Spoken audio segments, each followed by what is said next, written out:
Hi everybody. Have you ever seen one of these? This is a 1926 Huber. This belonged to my grandfather. And my dad is going to tell us the memories that he has about this old tractor, what it was used for. Go ahead, Dad, tell us everything that you can tell us about this old Huber. Well, where do I start? Well, how did Grandpa come about getting this tractor? Well, this tractor has been in our family, been here as long as I have. My dad got this when I was 8 years old, and it was on steel.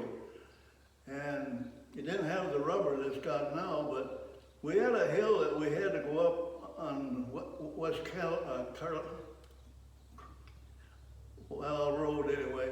And Dad got about halfway up, and then the steel wheels started to turn. They were on stones, and they like marbles. And my brother and I were on the back of the separator, and we had a block of wood, and we were supposed to stop that separator from coming back down the hill. Well, that didn't work. But anyway, Dad sent this tractor to Lansing in 1937 and had these tires put on. They're Firestone, and you look at them, there's not a crack in them. But it sure made a difference. But I've been around this old girl for a long, long time. We had it in the sawmill. Dad thrashed with it. We had it on the clover huller and all that stuff, you know, back in the 40s. And when Dad passed on, my mom said, you boys can pick something out of there for the estate. And so my brother picked the new pickup that Dad had just bought, and I took old Huber. And I suppose that pickup is gone, but I still got Huber. And it'll be handed down to Steve. And you see this? This is a starter. Now you turn that 3 times, and if she don't start, you better stand back, because she's gonna kick. And if your arm is in the way, you're going to break your arm. And back then we didn't have starters and all that stuff, you know. We just Hand crank. But we had this in the sawmill, and the engine is so big that Dad wouldn't put antifreeze in it. So every night we had to drain the water out of the motor, and then the next day haul 20 gallons of water from the house back in there and put it back in the engine. It had to be hot water. And while I and my brother were doing that, he was sharpening the saw for the day's work. But it's not run for probably 20 years, but it would run. Well, we still got to, the carburetor's off from it, so you got to get the carburetor rebuilt and also the magneto. Is that Yeah, we sent the carburetor off to get it worked out, and I didn't think it was going to come back. And I don't know how to time it. And there is 1 or 2 guys in the neighborhood that they could get this thing running, and I would really like to have it run. I'd like to hear it run too. I've thought about it'd be really nice to take this old tractor somewheres where they've got a threshing machine and belt it up to that threshing machine and just hear it work again like it did well before I was ever born, but Dad would remember that sound.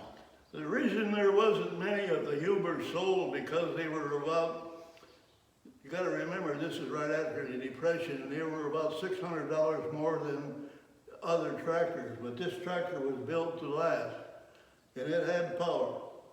I don't know how much power it had, but well, the numbers on the back fender says 3245, so that was 32 at the drawbar and 45 at the belt. Horsepower. At the belt? But that's not the truth. It's a lot more than that. I see. And yeah, I restored this probably 10 years ago, and I would really like to get it running again, but we'll see what happens. But Dad touched on this. He's going to pass this on to me. When that time comes, I'm not looking forward to it. Here we go, I'm getting all choked up. But it's going to have a home for the rest of my life, and then I'm going to pass it on down to one of my sons. Keep it in the family, keeping the family for a long time. That's the plan anyway, We Dad. tried to farm with this tractor, but it took 20 acres to turn around. And so Dad bought a new M International. It doesn't have power steering, so it was Oh hard, God, hard yeah. cranking. There was no fancy things to this, just power. Yep. And it's been in a lot of barns in Eaton County, run thrashing machine, bean hauler, the whole works, and it's gonna live for a while. Yeah.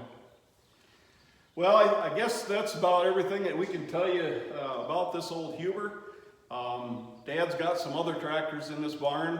If any of you would like him to talk about those, there's a John Deere 60 standard. There's an AR, there's a GP, there's a BR, and there's a John Deere H. Over on the other side, there's a few more. There's a Don't Moline. forget the Molines. There's a Moline. Got Dad's favorite is Molines. Got a Moline U standard right here next to me, and looking down the line, there's a BF, there's a Z, and there's a RTS. Yeah. Yeah. So if anybody would like to hear about those tractors, leave a comment down below, and I'd be happy to get Dad back out here and talk about some of these other tractors that he's restored. When Dad retired, him and I found this old John Deere BR, and there was trees growing in it, and that was the first tractor that we drug home, and Dad and I did that one kind of together. And after that, Dad pretty much started restoring. I got the bugs, what it is. He got the bug. I mean, there's an Oliver here. There's a John Deere A wide front over on the other side. I don't know, he's got like 17 or 18 of these old tractors. And it's just like once he retired, he needed something to do, and these tractors became his hobby. And